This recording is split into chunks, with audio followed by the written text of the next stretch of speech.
Konnichiwa, everyone. This is Skelegun-kun reporting. Today, I am going to be talking about the 1987 Japanese anime film, The Royal Space Force Wings of HONNEAMISE. HONNEAMISE? I'm not sure how you pronounce that last word. It's HONNEAMISE, and one of the vowels has a little mark above it. So who knows? I'll find out when I watch the movie. So, let's see here. This is a 1987 Japanese anime film that was directed by Hiroyuki Yamaga and is produced by the studio Gainax. And according to IMDb, the plot for the movie is in an alternative Earth, a young astronaut participates in a controversial fledgling space program. So, also, I want to mention that when this film first came out, it was a financial failure. The budget was 800 million yen. It would only go on to box office about 347 million, but critics and audiences that did actually see it mostly reported that it was a really good movie. I know it's been praised for its animation and for its sort of beautiful imagery and storytelling. A sequel was going to be produced in the early 90s, but it was canceled partway due to lack of funding, and I guess the studio wasn't happy with the script that they were given. The sequel may or may not still be being made. It was announced that they were going to retry making the sequel back in 2012, and then in 2014 they said it would be coming out in 2018. But then 2017 rolls around, and the studio announces, "Oh, hey, well, guess what? We're gonna start working on the movie now. Isn't that great?" So, yeah, that's a reoccurring theme of Gainax, is that they're unable to deliver things on time. So it's likely that the sequel will come out. It'll probably just come out probably like 3 weeks after the heat death of the universe. Also, this was... Interestingly enough, this is Studio Gainax's first commercial production. Before this, they were just kind of a small studio started by a bunch of college friends. They had done some short animations that were, pretty popular at like conventions and that kind of stuff, but nothing major. This was their first sort of breakthrough into the industry big time, and it's unfortunate that it was a commercial failure, but because it was such a critical success, they were able to keep getting work, and they would go on to produce their next project, which was Gunbuster.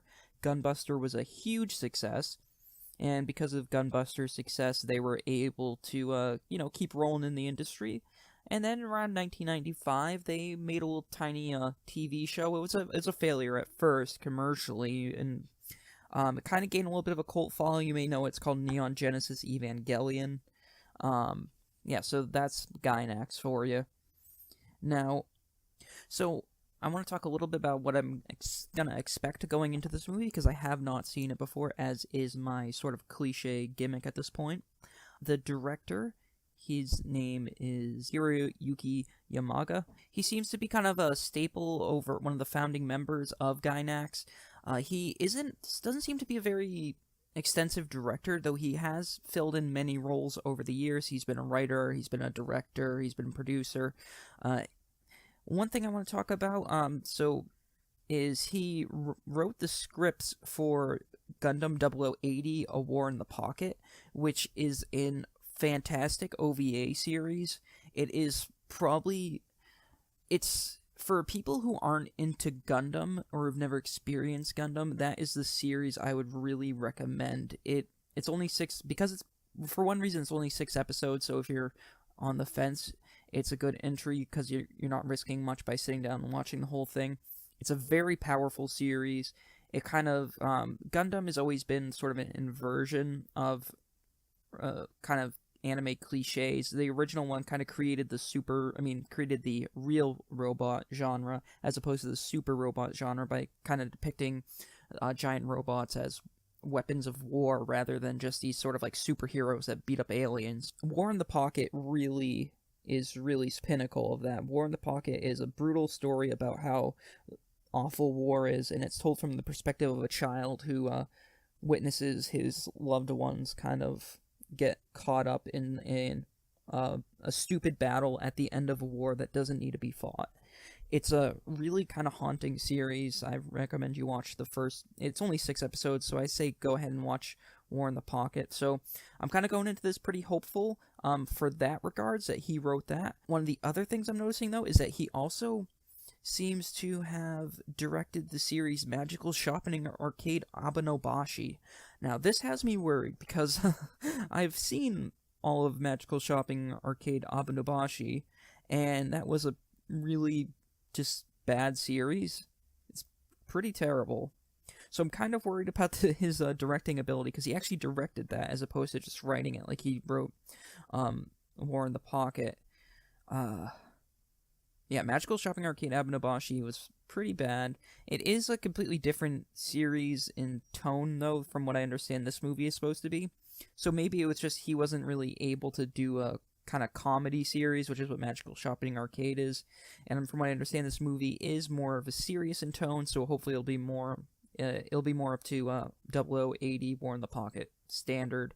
From what I understand, this film is supposed to be more serious in tone, and it's kind of has more of an art film kind of approach. It's more of a character study than necessarily just like a fun action film, and that's part of why it didn't do well theatrically. Those kind of movies tend to, people just want to see, guns and spaceships and stuff. And from what I understand, this film is not that. It's, from what I understand, it's a movie about a guy who is kind of throws himself into a job that no one takes seriously. He's like a trainee astronaut for a country that hasn't finished building a spaceship yet. And, I guess, the whole idea is the country finally decides that they're gonna start really pushing towards getting that spaceship built, and he's, gonna be the first astronaut, and everyone, meanwhile, along the way, there's a war going on with a neighboring country, and there's, like, bureaucrats trying to sabotage the program. Meanwhile, he's trying to get his life together and just, do his job that he is kind of dedicated himself to, even though everyone thinks it's just kind of a waste of time.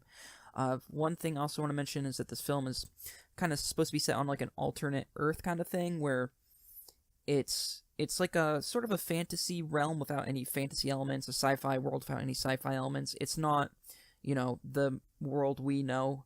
There's different aesthetics, there's different technology, but none of it's necessarily fantastic. It's all it's just a visually impressive film. Everything has a very distinct aesthetic, and I guess there's two different nations.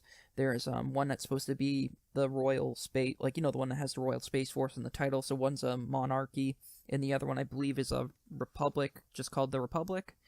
And so it's gonna have some elements, I'm assuming, where the war is secondary to the story, so I'm not expecting this to be Legend of Galactic Heroes, but I expect there might be a little bit of political discourse in there. You never know.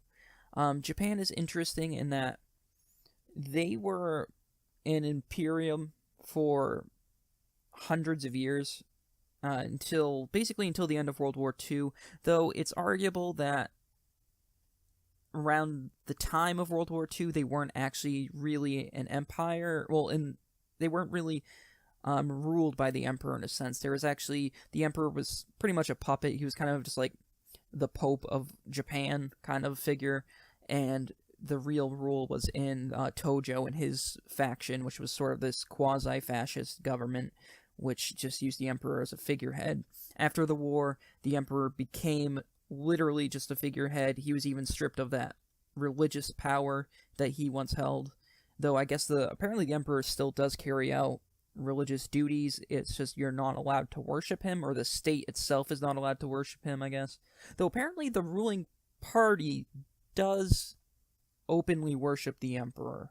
One other thing I want to mention before I give this film a look and report back to you is also this is a Gainax production. I have to be prepared that there could be a lot of fan service. Gainax is known for their fan service to the point where the fan term called Gainaxing, which specifically refers to animated breast jiggling. So I gotta keep an eye out on that, and I'm hoping that this is before Gunbuster, and I think that Gunbuster was the first one they did where that was really kind of like in your face, kind of just like big floppy anime boobs everywhere. So yeah, let's give this a watch, and I'll report back to you guys. Thank you. Welcome back. I just finished watching Royal Space Force. I'm not even gonna try to pronounce the other name. So I watched this on Blu-ray, and I watched the dubbed version, which I feel like was a mistake. I probably should have watched the sub version.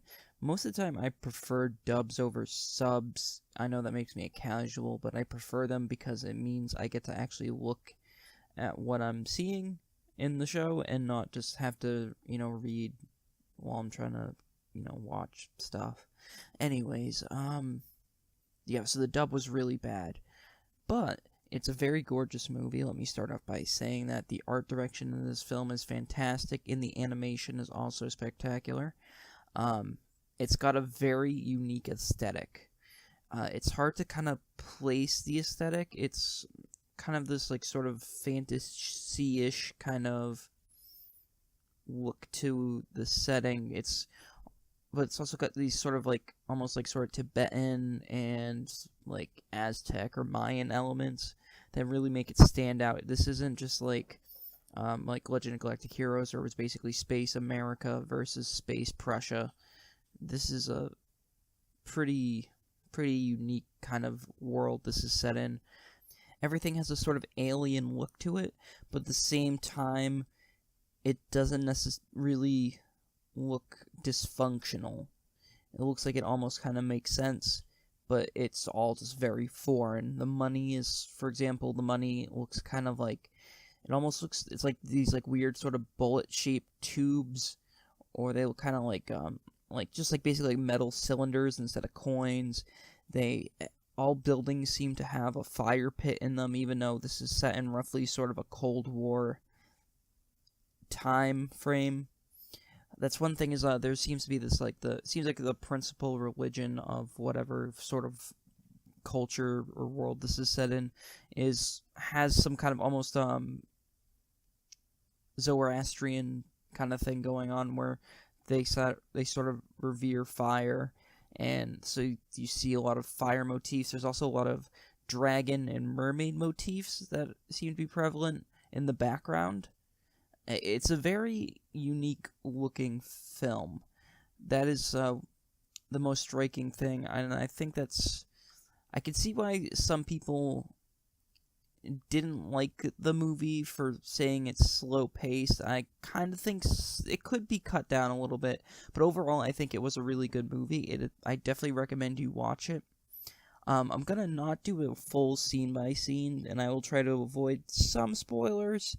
I feel like this is a film that you kind of should watch, and while it's not full of twists and turns, I still feel like, I don't know, I don't feel like it's necessary to really give a scene by scene. And I think this is the kind of movie where if I did do a scene by scene, it would actually make the film sound less interesting than it is, because in a way it is a character study, sort of, and as a sort of quasi-character study, it's more about the characters and the way they interact than the sort of action that's going on screen.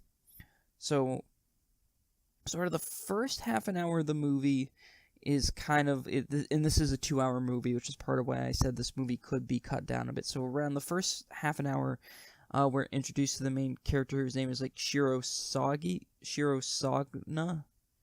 I don't know, everyone just kind of called him Shiro for short. He's kind of a layabout. We're in the beginning of the film, he wakes up late for one of his co-worker/friends' funerals, and he rushes out the door wearing, his just casual clothing, not his dress uniform, because he is, technically military personnel.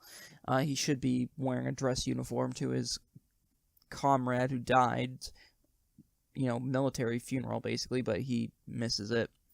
He comes late, and, his boss chews him out for it. And, and I feel like the other thing I should mention before that is that, also, in the beginning, he does give sort of, talks about his past, that he was sort of middle-class background. He says something to the effect of that growing up, he never knew the struggle of the poor, but never understood the frustrations of the rich. He had a very middle-of-the-road life. In school, he was kind of subpar. His grades were kind of bad. He ended up not his dream was to always be a fighter pilot, but his grades were so bad that it kind of ruled it out. So he became a member of the Space Force, which, as you find out, is sort of this weird kind of... Basically, the idea is that it's like an astronaut trainee program, a sort of militarized astronaut trainee program, even though space exploration is considered by most in this world to be sort of a wacky goal. It's not taken seriously, and it seems like you get the sense that most people barely know what the Space Force is, and the few that do kind of consider them a joke. And you kind of also see that later on in the movie when they do come into contact with some members of the Air Force, and the Air Force just laugh at them, basically. So he became a member of the Space Force, and they're talking about how, one of the comrades in the Space Force died because they were testing out a spacesuit, and the part that's supposed to hold the urine leaked, and he and his friend basically ended up getting electrocuted from his own urine. It's a shit show, basically, the Space Force. And what kind of ends up happening is, after they leave the funeral, they all kind of go out drinking, and he runs into this young girl who's handing out religious tracts, and she hands him one, and he's kind of drunk at the time, so he just kind of dismisses it. He ends up waking up with the tract kind of stuck to his face, and he sees, the information on there. It says, like, if you want help or guidance, come to my meeting, and it lists an address or whatever. And so he kind of just brushes that off. And then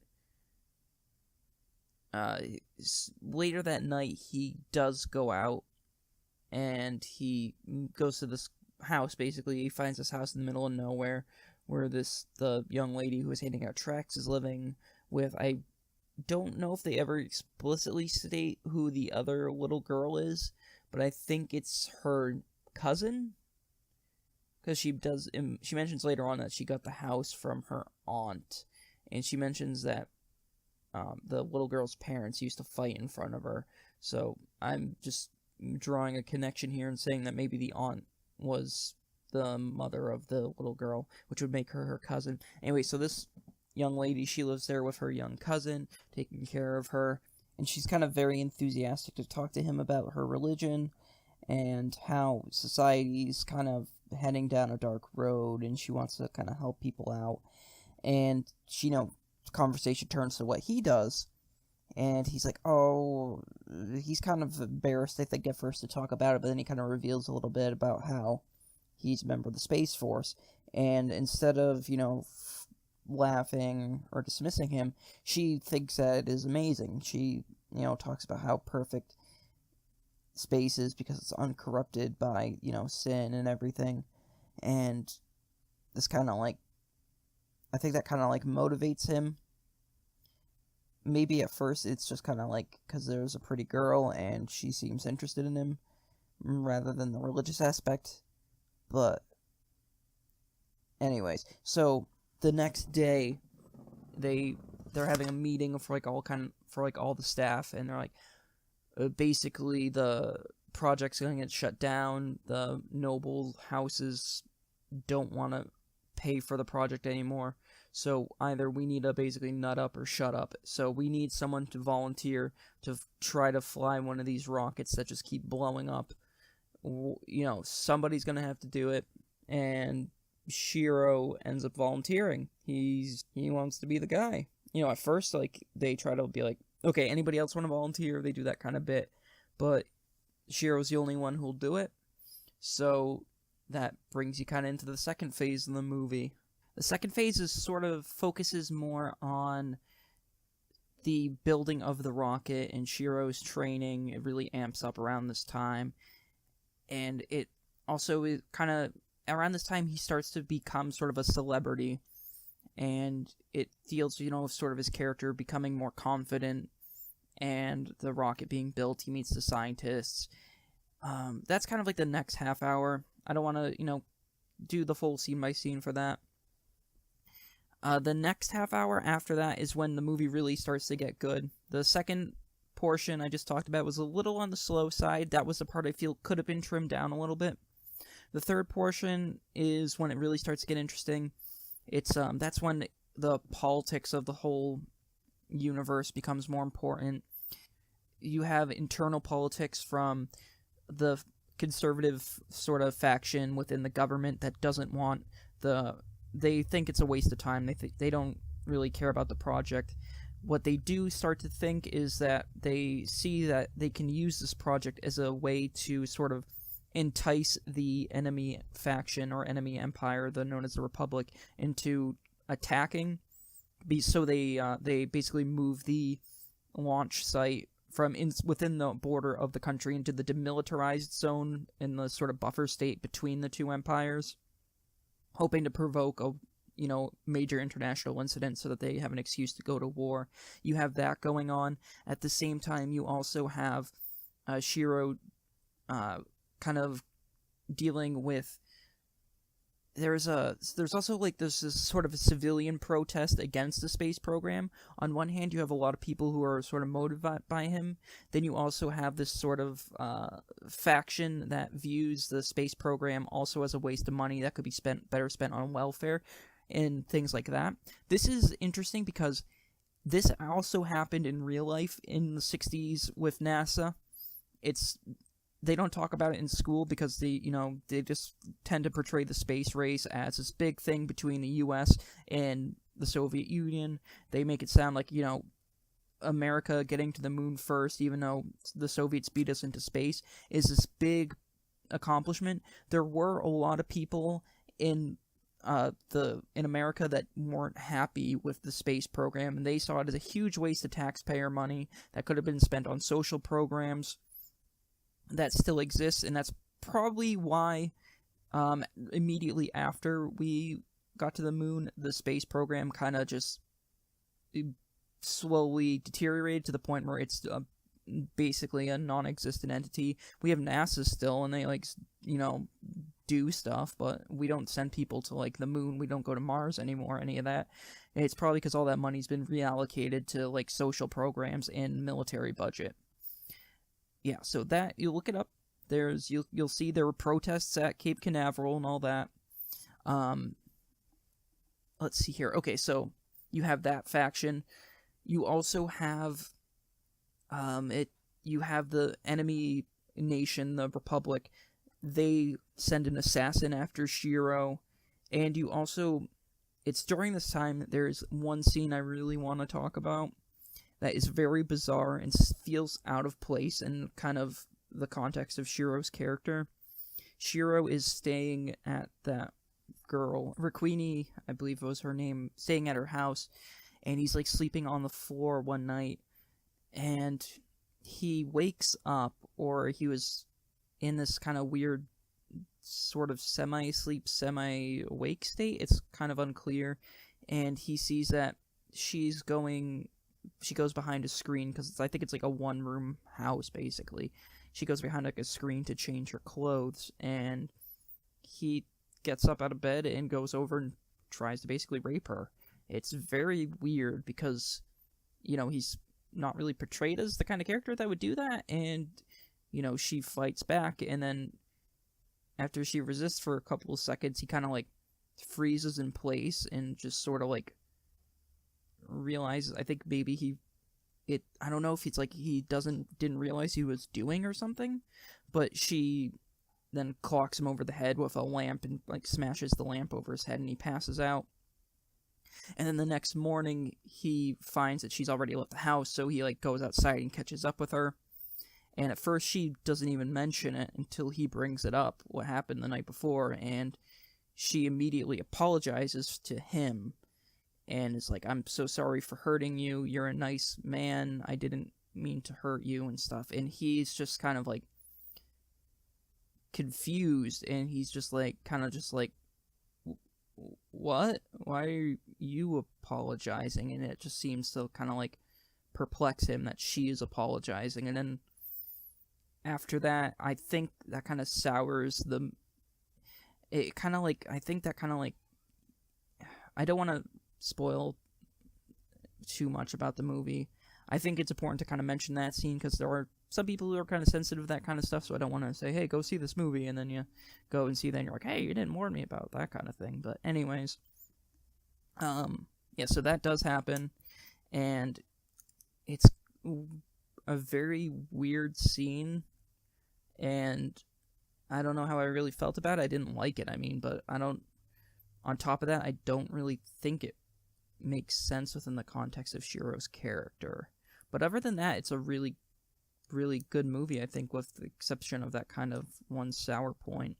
So anyways, and then the last half an hour of the movie is sort of when everything kind of comes together, and Shiro, you know, is getting ready to go into space with his rocket ship.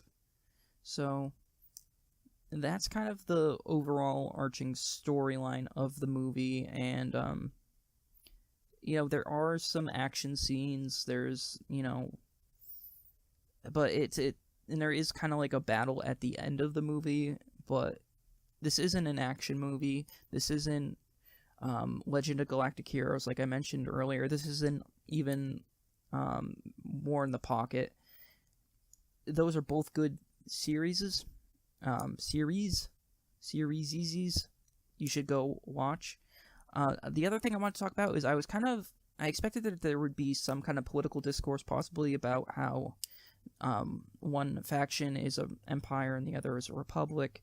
That seems to be a common theme in a lot of anime, is they'll have like a, you know, fight between a democracy and a republic kind of thing. That never really comes up. Both sides are kind of just portrayed as the ruling factions are kind of bad, but in general, people are good. That's another. It's a less seen view in anime, but I have seen it before in like movies like Howl's Moving Castle and stuff, where they take that kind of approach that, you know, empires are empires and people just try to live their life, which I think is kind of closer to the truth in many ways. At the end of the day, there are differences in cultures, but people try to live their life, and you know, it doesn't. If you're looking for sort of a more, like I said, sort of discourse on politics in general, I would strongly recommend Legend of Galactic Heroes. It is a fantastic series. It's 111 episodes, I believe. I've watched it. I've seen the whole series from start to finish. It is amazing. It's probably my favorite anime. I can't recommend it enough to people. That's if you want to see something that's a sort of grand scale storyline, like a sort of anime War and Peace type thing. This is more of a story just about a guy who, it's a guy, he kind of becomes a hero without really, he grows into the role of a hero. He isn't born a hero. There is no magical birth or anything like that. He kind of fills a role that no one else wants to fill, and he becomes stronger as a result of it. If you think that sounds interesting, I recommend this movie to you. I recommend this movie to people who like sort of unique fantasy aesthetics, because this movie does have a really nice aesthetic. If you are interested in, you know, if you're like some kind of Gainax purist who for some reason hasn't seen this already, I would recommend it. If you're a Final Fantasy VII fan, I would recommend it also. I get a weird Final Fantasy VII parallel.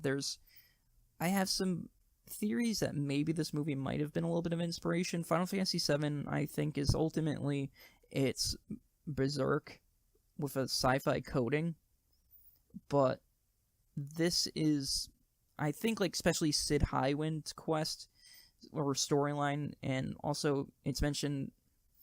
See, this is like, I could be just drawing parallels that don't really need to exist, but the power company in this movie at one point destroys that girl's house, and because she didn't pay her bills. Normally, a power company they just shut your power off. They don't have the authority usually to just destroy your house, I don't think. I don't think they can go and just literally demolish your house. But who knows? Also, like, Final Fantasy VII does have a weird sort of... Some parts of the map have like this kind of like bizarre Chinese aesthetic that isn't like... And I'm not even talking about like Wu-Tang or Wu-Tan or whatever the explicitly China part of Final Fantasy VII is. There's this weird sort of like... Some parts, just even some parts of Midgard have this very bizarre aesthetic. And I think that kind of shows a little bit from this anime movie. So yeah, this has been kind of a rambling, weird experience, and it is kind of a rambling, weird movie, but I like it. Oh, and just one more thing. Just one more thing I want to mention quickly. This is also, as I mentioned earlier, I've mentioned throughout, it's a Gainax production. When I think of Gainax and I think of religion, I think of Evangelion, which is uses Christianity as a sort of like window dressing and kind of preys on this idea that, you know, most Japanese people consider Christianity to be a foreign religion. There is a small native population of Japan that are Christian, but for the most part, they're like, I think like 1% of the population. So it used sort of Christian esotericism to create this sort of alien atmosphere, and then use sci-fi elements to kind of even further make it bizarre and unsettling and all this and that. This anime, also by Gainax, is interesting in that religion is an important part, especially to that girl, what's her name, Rikuini, and progressively Shiro becomes more and more religious, I think, as the movie goes on. I think at first he kind of feigns interest in the religion to get closer to her, but I think he legitimately does become sort of religious at the end of the movie. The religion in the movie isn't one of our world religions. It seems to be sort of, from what we can tell, which isn't very much, we only get to hear like one sort of religious story, and that is a sort of the creation story, I guess, of or more of like a sort of punishment story. It's almost sort of like the getting kicked out of Garden Eden type story, where it's mentioned that there's a human who steals fire from the fire god who created the universe or something, and the fire god punishes him by killing all his sons and saying that any future children he has will be forever doomed to fight each other until eventually humanity wipes itself out in war. And in general, you just hear at some points that girl character talking about how humanity is heading towards annihilation and we need to stop fighting, and, you know, all this and that. So it's kind of just like a sort of, it reminds me sort of like the fire themes of Zoroastrianism, and sort of combination of the Garden of Eden story and sort of a Promethean kind of stealing of fire. It's interesting, I think, that this movie doesn't really do like a condemnation.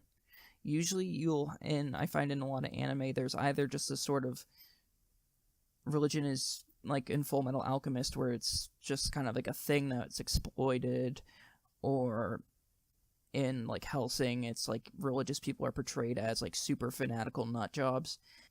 I think that's pretty interesting that this takes a very mild, even possibly like pro-spiritual, I wouldn't even say outright, like, because it's not a real religion. You can't say it's advocating, like, it's not saying like become Catholic or anything like that. It's like a made-up fantasy religion. I think it's just trying to say that it's like, it's okay to be spiritual and religious, because Japan is in general, it's a sort of atheistic country.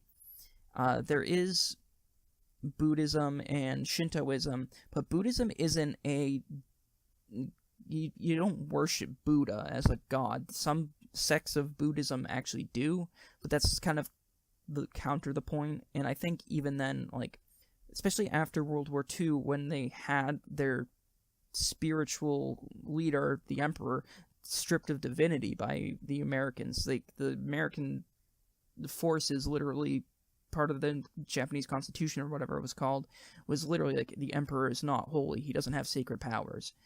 When for hundreds of years the emperor was seen as a divine figure, and is still seen by a divine figure by a number of people within Japan. They still, hold that view, but for the most part, Japan is a sort of has a kind of more, I guess you'd say, agnostic view. That's kind of more.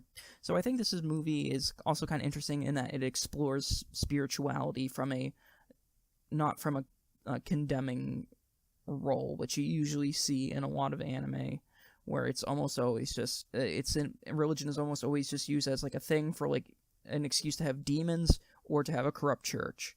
I can't even tell you how many like Japanese video games and anime are just like about like corrupt and not Catholic church ripoff being secretly run by demons, including one of my favorite video games, which is Final Fantasy Tactics, which is like literally just like, what if Jesus was actually the devil? Dun dun dun. It's like, wow, that was really edgy when I was like a kid, but I don't know. It's a pretty interesting movie. It's got really beautiful art. Go see it, or don't. I can't force you to. It's not a perfect movie, but I like it. And so if you're wondering what I have coming down the pipe, the next review I'm doing will probably be Demolition Man, starring Sylvester Stallone, Wesley Snipes, and Sandra Bullock. I got that on Blu-ray for really cheap. I got it for cheap. I also was at the library the other day, and I managed to get the Outlaw Josie Wales on DVD for 25 cents. Brand new looking. Like, this thing is like mint. Yeah, I might do a review for that. And at some point at the end of next month, it should be coming in the mail on the 22nd. I'm going to be getting the Criterion Collection of Mishima, A Life in 4 Chapters. So, look forward to those, and will probably be doing a bunch of, garbage movies from Netflix and or Amazon Prime in the meantime. That's about all. Have a great day. Thanks.